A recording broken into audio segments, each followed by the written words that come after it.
Have you ever felt weighed down by fear, guilt, or the need for approval as you grow older? Do you find yourself holding on to relationships or things that no longer serve you? As we age, we often encounter emotional baggage that can prevent us from fully embracing the next chapter of our lives. But what if I told you that you have the power to let go of these burdens, to truly live the life you've always wanted? In this video, we'll explore 5 powerful ways to release the things that hold you back and unlock a future full of peace, joy, and freedom. Why should you watch until the end? By letting go of unnecessary fears, toxic relationships, and the need for constant approval, you will experience a profound shift in how you approach life.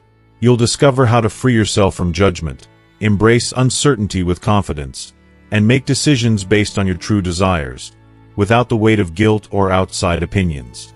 Whether you're dealing with difficult relationships, battling the fear of an uncertain future, or struggling with the need for external validation, this video will show you how to regain control of your happiness and create the life you deserve. Stick around, because by the end, you'll have the tools you need to live more authentically, with more peace and self-assurance than ever before. Are you ready to let go and step into your best self? Let's dive in. If you are not subscribed, I recommend subscribing and activating the notification bell so you don't miss any videos. Your support means a lot to me, and if you enjoyed this video, you can help me continue spreading the valuable lessons by liking and sharing it. If you like the topic of this video, please comment 1. If you don't, please comment 0 to let me know how I can improve and make better videos for you. Now, let's begin. A lifetime of lessons. When I think about the span of my years, I realize that a lifetime is not just a measure of time, it is a collection of stories. Stories that hold so much weight, so much meaning. Some of these stories are like treasures I keep close to my heart, moments of joy, love, and triumph that I revisit time and again. Others, however, are harder to look at. Painful memories that I wish I could erase, but can never forget. Still, all of these experiences, both the happy and the heartbreaking, have shaped me into the person I am today. At 71, I find myself reflecting more and more on those stories. As the years pass, I understand that life is not about the big, flashy moments, the weddings, the promotions, the anniversaries that we think define us. No, it's the quiet, almost invisible moments that make the biggest impact. The moments when no one is watching, the moments when you feel alone, uncertain, or even defeated. These are the moments that carry the deepest lessons. Looking back, I now see how much those lessons, learned over decades of living, have subtly, yet profoundly, shaped the way I see the world, the way I see people, and the way I see myself. When I was younger, I was an idealist. I believed in the goodness of people, in the purity of intentions. I thought that if you showed enough kindness, offered enough understanding, and put in enough effort, relationships would flourish. I thought that with time, all connections would grow stronger. But as life so often does, it humbled me. It stripped away those naive beliefs and showed me a harsher truth. I learned, perhaps too painfully, that not everyone shares the same heart, the same values, or the same capacity to appreciate what you offer. There have been times when I've been let down by those I trusted, when I've given my all to people who took advantage of my kindness, and when I've found myself questioning how I could have misjudged so terribly. I have lost friends, lost faith in others, and in some ways, I've even lost pieces of myself along the way. And yet, despite the hurt, despite the betrayal, I can honestly say these experiences did not leave me bitter or resentful. No, they left me wiser. They taught me that not every battle is worth fighting, and not every person is worth keeping in your life. Some connections are meant to be temporary, and that's okay. I came to realize that people enter our lives for a reason, for a season, or a lifetime. Some are here to teach us something, others to challenge us, and a few to stay and grow alongside us. Holding on to someone who was only meant to be a lesson in your journey is like clutching to a chapter in a book you've already finished reading. It's painful, I won't lie. Letting go is never easy, especially when you want to believe that things could be different. But it's necessary. The harder the letting go, the greater the lesson learned. And those lessons, though they break you in the moment, ultimately make you whole again. Looking back, I also realize how much of my energy was spent trying to please others. I spent so many years trying to fit into groups, trying to meet expectations that weren't truly mine, and trying to be what others wanted me to be. There were times when I gave so much of myself that I had nothing left for me. I thought that was the price of being a good person, the price of being loved. I thought that giving without limit was noble and that sacrificing my own needs for the sake of others made me worthy. But with time, I've come to understand that self-care is not selfish. It's essential. You cannot pour from an empty cup. And the best relationships, the ones that last and thrive, are the ones where giving is mutual, where both people bring something to the table, not just one. At 71, I've learned that the journey isn't about perfection or never making mistakes. It's about learning to love the imperfect, to embrace the pain, and to hold on to the lessons, however hard they might be. Life's beauty lies not in the moments we celebrate, but in the moments we learn from, grow from, and ultimately let go of. As I look back on those years, a deep sense of reflection sweeps over me, and I can't help but marvel at how much my understanding of happiness has transformed. When I was younger, happiness was loud and vibrant. It was the infectious laughter shared at crowded parties, the rush of adrenaline from embarking on a new adventure, and the euphoric pride of accomplishing something monumental. There was a certain thrill in the chaos, a feeling that happiness had to be big, bold, and filled with excitement. But as time passed, something shifted, and I realized that true happiness, for me, now resides in the quiet moments. The ones that, in the past, I might have overlooked or dismissed as insignificant. Now, happiness is found in the serenity of sitting on my porch with a warm cup of tea, as the evening sky slowly transitions into a symphony of colors, with the sun sinking below the horizon. There's a profound sense of peace that washes over me in those moments. It's the quiet joy of simply being present, of embracing the stillness and allowing myself to feel the warmth of the sun and the coolness of the breeze without rushing to the next thing. It's a gentleness that comes with knowing I no longer have to answer to anyone except myself. I've come to understand that my time and energy are sacred, and I get to decide where I invest them, without guilt or obligation. One of the greatest lessons life has taught me is the importance of boundaries, something I wish I had grasped much earlier. In the past, I believed that setting boundaries was a form of rejection and that it somehow made me less caring and less giving. I thought that by saying no, I was letting people down, and that made me feel like a bad friend, a bad partner, even a bad person. But now, I see how wrong I was. Boundaries aren't about shutting people out or building walls. They're about protecting your peace and your own mental and emotional well-being. It's about creating space where you can thrive and ensuring that you don't lose yourself in the process of loving and caring for others. There's so much power in knowing your limits, and the freedom that comes from not feeling the weight of guilt for prioritizing yourself is truly liberating. At this point in my life, I've realized that saying no is one of the most loving acts you can offer both yourself and others. It's a way of saying, I value myself enough to protect my energy. And in turn, it teaches others to respect your needs and boundaries as well. Boundaries are not walls. They're bridges to healthier, more fulfilling relationships, where respect and understanding are mutual. Time has a way of stripping away the unnecessary and revealing what truly matters. And for me, what truly matters are the few friendships that have withstood the tests of time. These relationships, though fewer in number, are so much richer in meaning. They are the ones who have seen me at my worst and celebrated me at my best. They've stood by me through the storms of life, and they accept me for exactly who I am, imperfections and all. I no longer feel the need to collect acquaintances or maintain relationships that no longer serve me. Instead, I cherish the depth of connection I have with those who have proven their worth, time and time again. If you are still watching this video and find these lessons useful, please comment 1 below to let me know that you are still here with me. These friendships remind me that it's not the quantity of relationships that matters, but the quality. And more than anything, I've learned that life is far too precious to spend it consumed by the opinions of others or trying to please everyone. I don't need to be liked by everyone, and that's a truth I've come to embrace wholeheartedly. What matters most is that I like myself, and I'm at peace with who I am. That, in itself, is enough. As I reflect on all these changes, I realize how liberating it is to let go of past expectations and embrace the simplicity of life as it is now.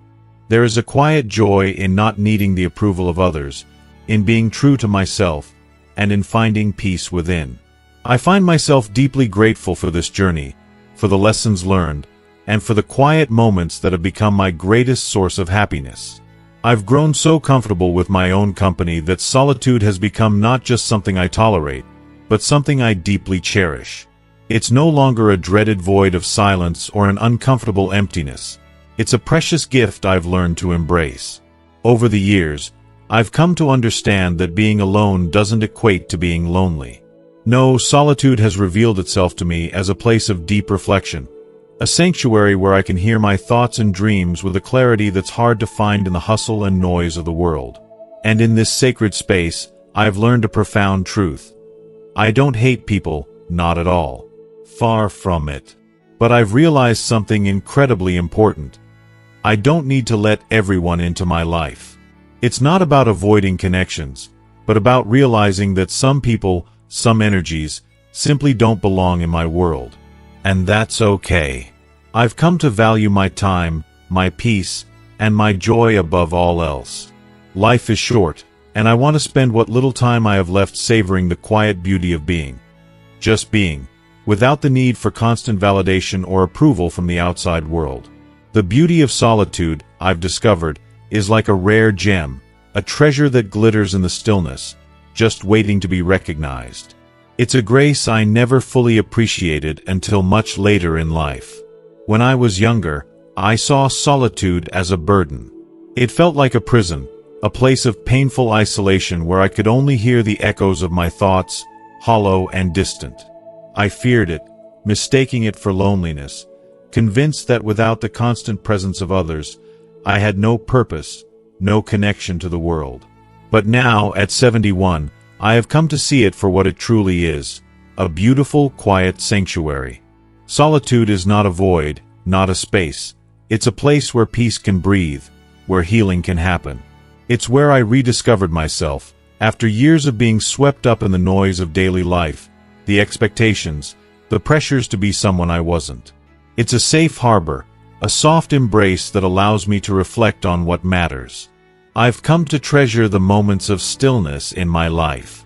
In the quiet, I've learned to listen, not to the loud, chaotic voices of others, but to the soft, steady whisper of my own heart. There's something deeply moving, almost sacred, about sitting with your thoughts, letting them flow freely without distractions.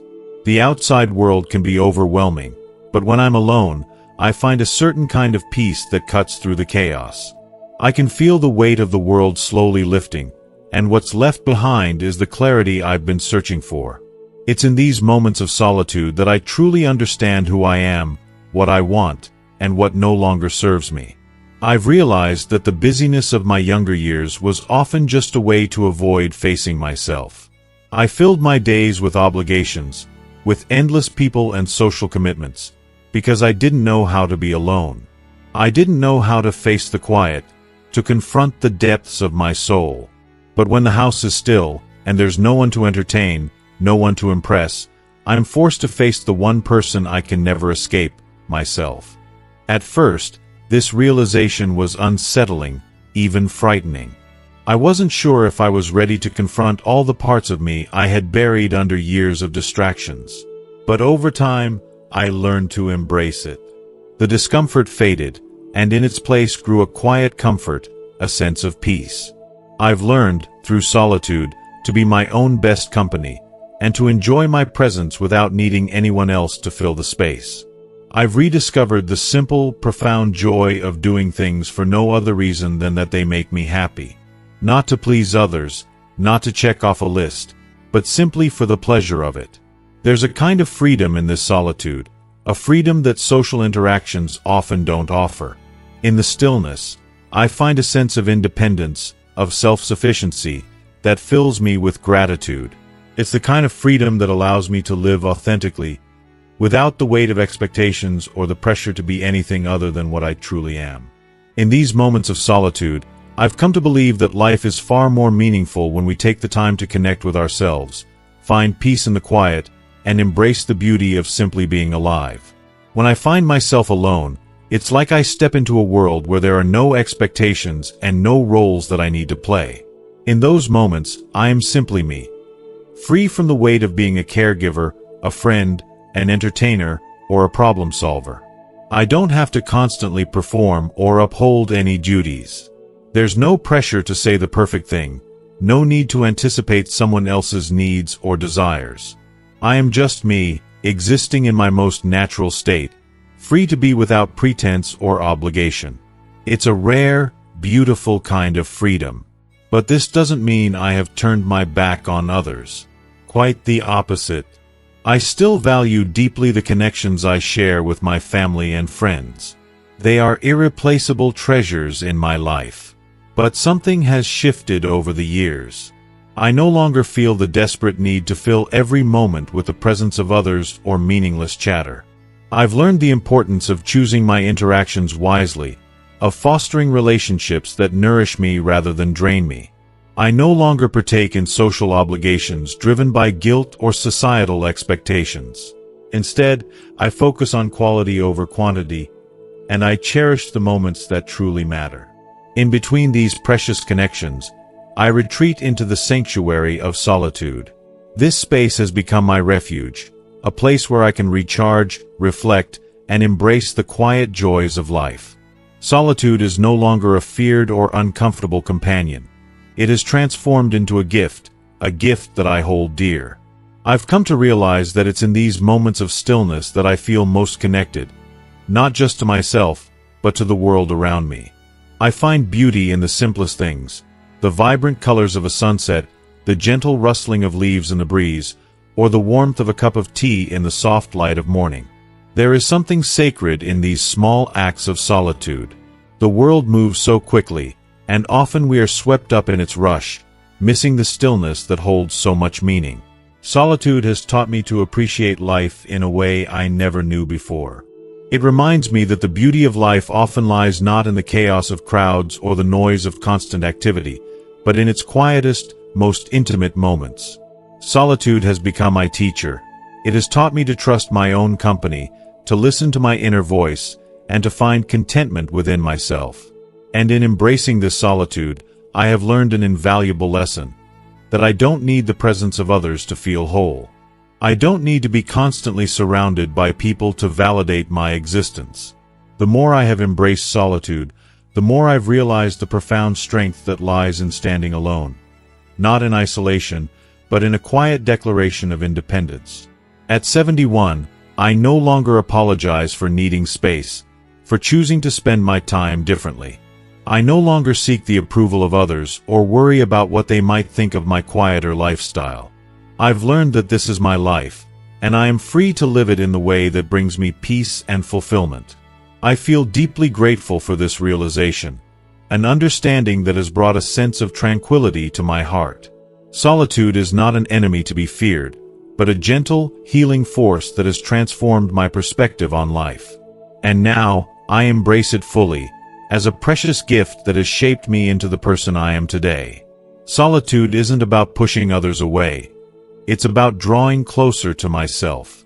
It's a gentle acknowledgement that in a world endlessly tugging at my sleeves for attention, the most profound act of self-love is giving myself the space to simply exist, without expectations, without demands. It's not a retreat, but a return to my essence. Why does socializing feel different now? There was a time when socializing felt as essential as air. I thrived on connection, eagerly sought out shared experiences, and basked in the warmth of human camaraderie. Laughter came easily, and the collective energy of being surrounded by friends, family, or even strangers was invigorating. I was a social butterfly, effortlessly flitting from one interaction to the next, filling my days with chatter, joy, and company. But with the passing years, something within me has shifted. Socializing hasn't lost its charm entirely, but it feels like a dance that no longer matches my rhythm. Looking back, I see how deeply intertwined socializing was with my daily life. Birthday celebrations, impromptu coffee dates, bustling workplace gatherings, all these moments blended seamlessly into the fabric of my existence. I was the organizer, the connector, the one who ensured that no one was left out. The thought of a weekend without plans felt unimaginable. I craved the buzz, the noise, the fullness that only the company of others could provide. But now, I find myself stepping back. It's not because I've lost my love for people or that I've grown cynical. Rather, it's a recognition of my own evolving needs. Socializing, once second nature, now feels like a delicate balancing act. It's not that I don't cherish meaningful conversations or moments of laughter with loved ones. It's that I've learned to cherish something else just as much: my peace. The energy I once poured freely into endless interactions is now something I guard more carefully. The chatter, the expectations, the weight of small talk. It can feel heavy in ways it never did before. I've grown more mindful of my emotional resources, realizing that my energy isn't infinite. Where I once thrived on talking for hours and filling every silence with anecdotes, I now crave depth and purpose in my interactions. Every word feels more deliberate, every conversation is more meaningful, and I've come to appreciate the value of choosing quality over quantity. I've also noticed how much noise can drain me now. The hum of a crowded room, the clinking of glasses, the overlapping conversations, it's no longer invigorating, it's overwhelming. I find myself yearning for quiet moments of reflection, spaces where I can simply breathe and be. It's not about avoiding people. It's about seeking balance. In honoring my own needs, I've discovered that it's okay to pull back, to say no, to protect the sanctity of my inner calm. And yet, this change has brought its own gifts. In pulling back from constant socializing, I've gained a deeper appreciation for solitude and the richness it brings. The moments I spend alone are no longer lonely, they're restorative. They allow me to reconnect with myself, to think deeply, and to dream freely. In solitude, I've discovered a quieter, more profound joy, the joy of simply being. This shift in how I experience socializing feels like a natural evolution. It's not a rejection of others, but a recognition of my growth. As I navigate this new rhythm, I find myself drawn to deeper connections, fewer but richer conversations, and the kind of relationships that feel as nourishing as they are effortless. Perhaps that's what it means to grow older.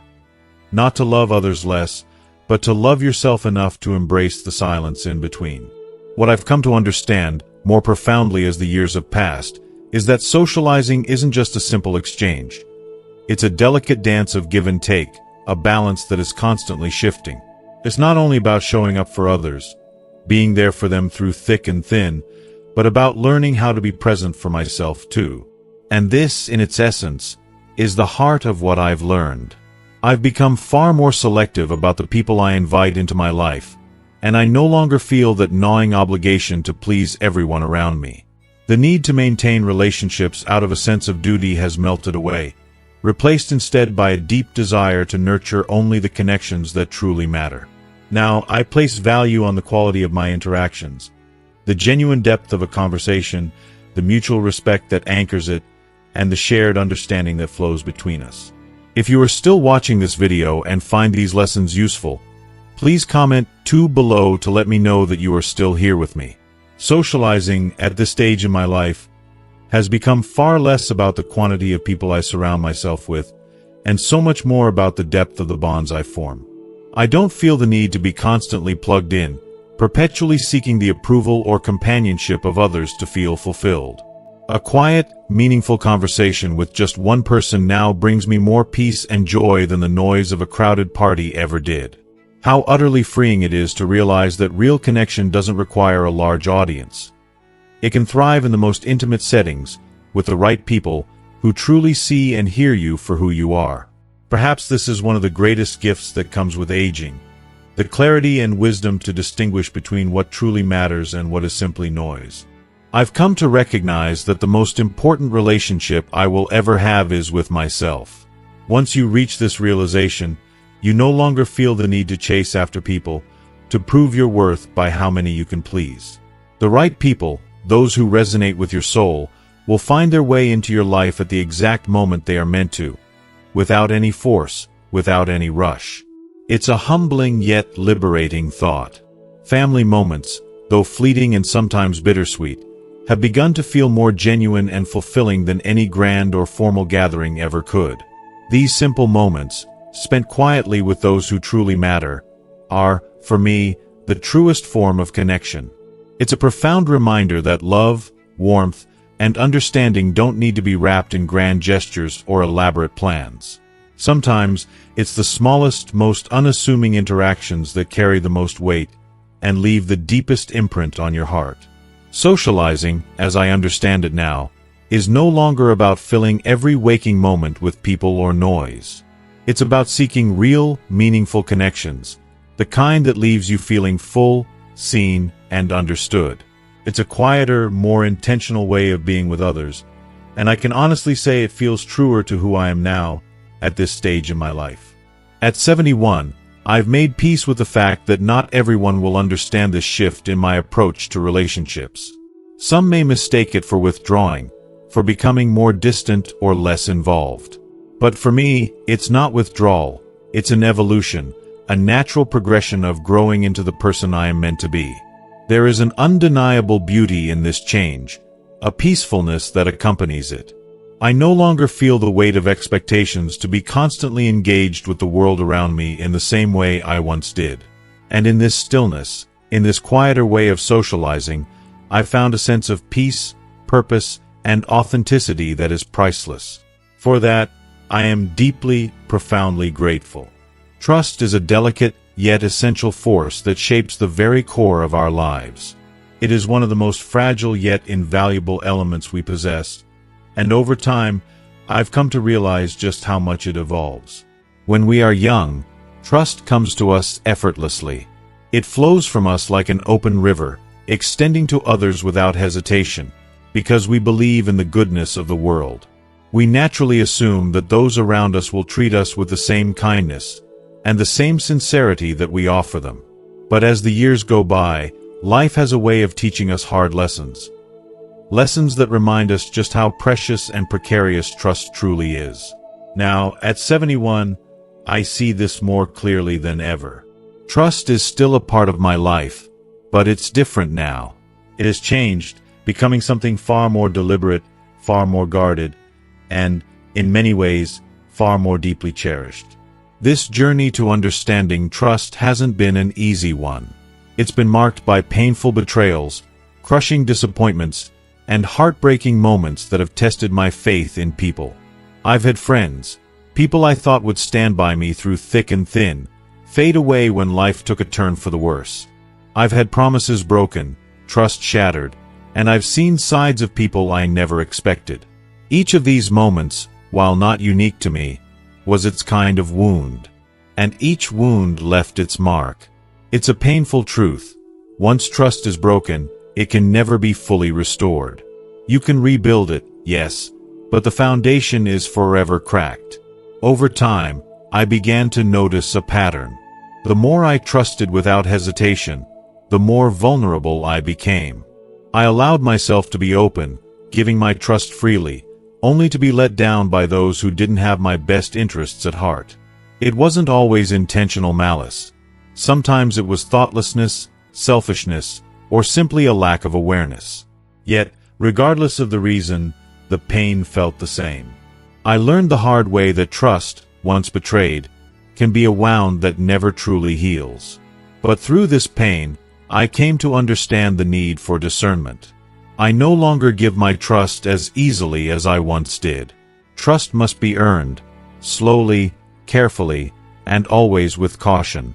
This doesn't mean I see the worst in people. It doesn't mean I walk through life with a hardened heart, suspicious of everyone I meet. No, I've learned to take my time. I've learned to wait and watch. I allow people's actions to speak louder than their words. It's a slower process, yes, but it's a safer one. And it allows me to build relationships based on something far more valuable than just a shared moment: respect, authenticity, and genuine care. As time has passed, I've also come to understand that not everyone is capable of meeting the same standard of trustworthiness. It's not a judgment, it's just a reality. Some people, for reasons I may never fully understand, struggle to be reliable or consistent. Some have good intentions but lack the emotional tools to follow through. I've learned to accept this truth, and in doing so, I've freed myself from the weight of resentment. Instead of harboring ill will, I now focus on surrounding myself with those who align with my values, with those who show through their actions that they can be trusted. At this stage in my life, I no longer feel the need to seek trust from everyone I encounter. I've learned that the quality of trust is far more important than its quantity. I've built a small circle of people who have earned their place in my life over time. These are the ones I can be vulnerable with, the ones I can turn to without fear of judgment. They are my safe harbor in a sometimes turbulent world.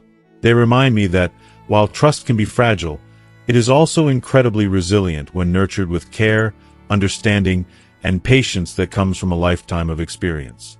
In the end, trust, much like love, is not about perfection. It's about commitment, understanding, and the willingness to show up for each other, even when the world seems uncertain. Through the trials and tribulations, I've learned to treasure trust, not as something that should be freely given or easily broken, but as something that deserves respect, care, and the time it takes to build something that truly lasts. At 71, I've come to understand trust in ways I never thought possible, and I've learned to cherish it like a fragile, precious thread that weaves us into the fabric of our relationships.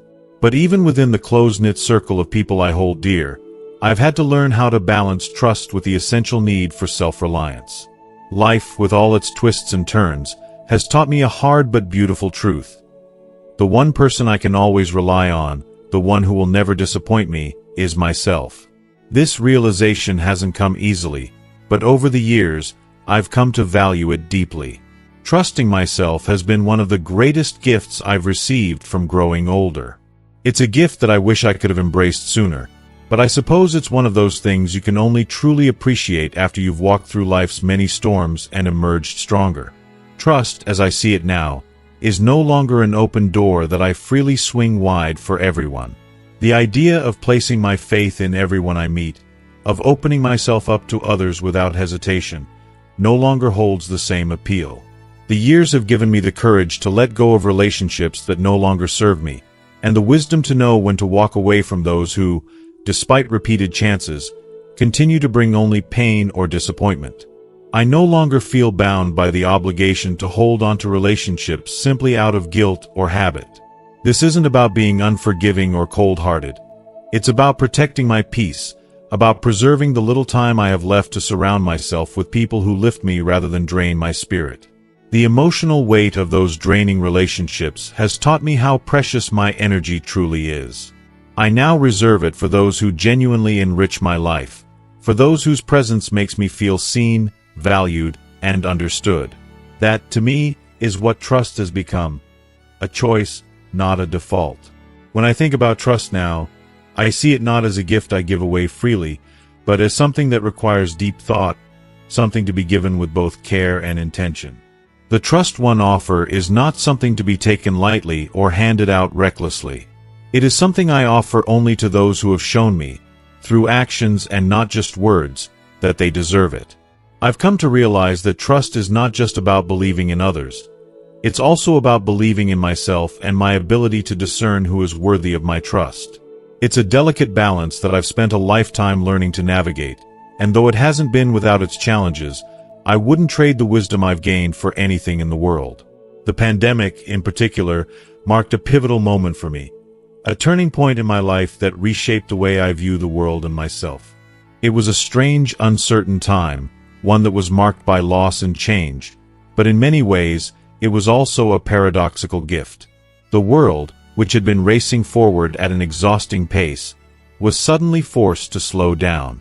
As everything around me came to a halt, I found myself in an unexpected silence, a stillness that felt both uncomfortable and liberating. For someone like me, who had spent so many years living in a blur of routines and responsibilities, this quiet was almost unnerving at first. It was like a void that I didn't know how to fill. But as the days dragged on, I began to appreciate the peace in the stillness. In this newfound quiet, I was forced to face my thoughts, to hear my inner voice more clearly. The external noise faded, and for the first time in years, I could hear the whisper of my desires, my own needs, and my long-neglected dreams. It was as if the world had given me permission to slow down and think about what mattered most. The pandemic gave me the chance to reevaluate my life, to reflect on all the years that had passed, and to finally decide how I wanted to spend the rest of my time. There were moments when the uncertainty and the loss felt overwhelming, but there was also a quiet strength that grew within me. I realized that the time I had left was a precious gift, and I needed to protect it fiercely. The stillness, once so foreign, became my sanctuary, a space where I could rediscover my true self and embrace the beauty of slowing down. Before the pandemic, I had been just as caught up in the whirlwind of life as everyone else. Even in retirement, there was always something to do, someone to meet, somewhere to go. Life was a never-ending list of obligations, each one piling on top of the other, creating a constant hum of busyness that I didn't always question. I was moving through life in a kind of daze, often forgetting to pause and appreciate the present moment.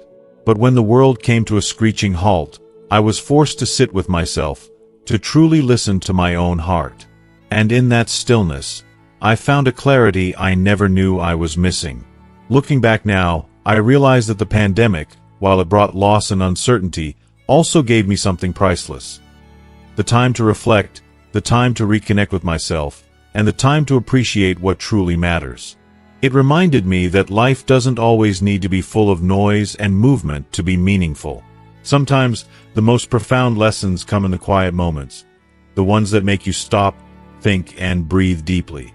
And for that, I will always be grateful. I began to notice things I had long taken for granted, moments that had slipped by unnoticed for years, like the gentle, shifting light that would dance across my living room floor, casting soft shadows that whispered of the passing hours, or the rhythm of the birdsong that filled the air outside my window, each note weaving a tapestry of peace amidst the stillness. Even the sound of my breathing, steady and quiet, became a source of solace as I sat alone, contemplating my thoughts. These once overlooked, simple moments became my refuge, my sanctuary. I began to realize how often we miss life's beauty because we are too busy chasing after the noise, the endless demands, the distractions, the rush of our everyday lives. In those quiet, unspoken moments, I discovered something profound: peace. A peace I hadn't even realized I had been craving, a peace that had quietly eluded me amidst the chaos of the world. The pandemic, in its silence and isolation, forced me to re-examine the very fabric of my relationships. Social distancing, lockdowns, and the closure of familiar spaces meant I could no longer rely on the usual forms of connection. Those casual, comforting interactions with friends, the warmth of family gatherings, or the simple joy of running into a neighbor at the grocery store. At first, it felt like a cruel loss. The empty spaces where conversations and laughter once lived became a silent void, and it was easy to mistake that emptiness for loneliness. If you are still watching this video and find these lessons useful, please comment 3 below to let me know that you are still here with me. But as the weeks wore on, my perspective began to shift. It wasn't that I didn't miss people. I did, deeply, but I realized I didn't need constant interaction to feel connected to them. This forced isolation, although initially uncomfortable, made me realize that connection doesn't always need to be loud or frequent to be meaningful. It taught me to appreciate the quiet, deliberate moments of communication, like a heartfelt phone call from an old friend, a letter tucked into the mailbox, or a quiet prayer whispered into the silence of the night. These small acts, so simple yet so profound, became a true testament to the depth of love and care in my life. The pandemic stripped away the distractions and the superficial chatter, and in its absence, I was left with what truly mattered: authenticity, sincerity, and deep, unconditional love. I found that I could experience connection in ways I had never imagined before.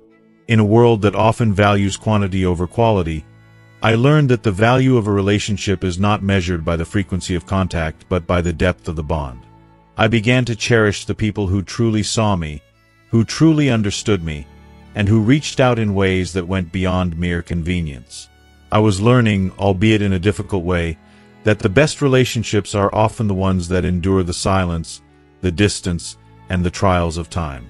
One of the most surprising gifts the pandemic gave me was the ability to enjoy my own company. Before, I would have avoided solitude out of habit, or perhaps out of a fear of being alone. But during those long months of isolation, I was forced to confront my thoughts and emotions. For the first time in a long while, I had no choice but to sit with myself. And to my surprise, I found a kind of joy there. I realized that I didn't need to be surrounded by others to feel whole and that I could find peace within myself. I learned to appreciate the small, fleeting moments that I had previously overlooked. The comfort of a hot cup of tea in the morning, the joy of reading a book uninterrupted, the simple pleasure of sitting by the window and watching the world go by. This newfound appreciation for solitude transformed how I viewed the outside world. I no longer felt the need to say yes to every invitation, to fill every day with activity simply to keep busy. Instead, I began to embrace the luxury of time. Time to choose, time to breathe, time to be still. I became more selective with my energy and more intentional with how I spent my moments, and as a result, I found myself feeling more at peace than I ever had before. The weight of obligations lightened, and I discovered a gentler rhythm to life, one that felt more in tune with my heart than the frenetic pace I had once known. Though the pandemic brought with it unimaginable challenges and heartbreak, it also gave me a gift I had never expected. A chance to slow down, to truly see the life I was living, and to reimagine it in a way that was more aligned with who I am and what I value. It reminded me that I do not have to be governed by the relentless pace of the world. I can choose stillness. I can choose simplicity. And in choosing these, I find a deeper, more fulfilling peace than I ever thought possible. As the world begins to move forward, I carry these lessons with me. The pandemic may have physically separated us, but it also brought me closer to myself. It taught me to find beauty in the quiet, to cherish the relationships that truly matter, and to embrace the stillness that is often drowned out by the noise of the world. In that way, the pandemic was not just a time of loss. It was a time of profound discovery, a time to reflect on what it means to live a life of meaning, connection, and inner peace. The world may keep turning, but I now know that I have the power to set my own pace, to choose what truly nourishes my soul, and to live with intention in a world that often rushes by.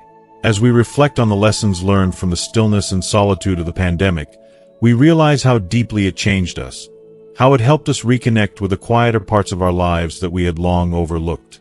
It's in those small, meaningful moments where true peace, authenticity, and connection reside. Now, I want to hear from you. What has resonated with you the most from this journey? What's one thing you've learned that you're going to bring into your own life moving forward? Please share your thoughts in the comments below. I'd love to hear what you've discovered about yourself and how you're planning to embrace these lessons in your daily life. And if you enjoyed this video, don't forget to leave a comment, like, share, and subscribe to our YouTube channel for more content like this.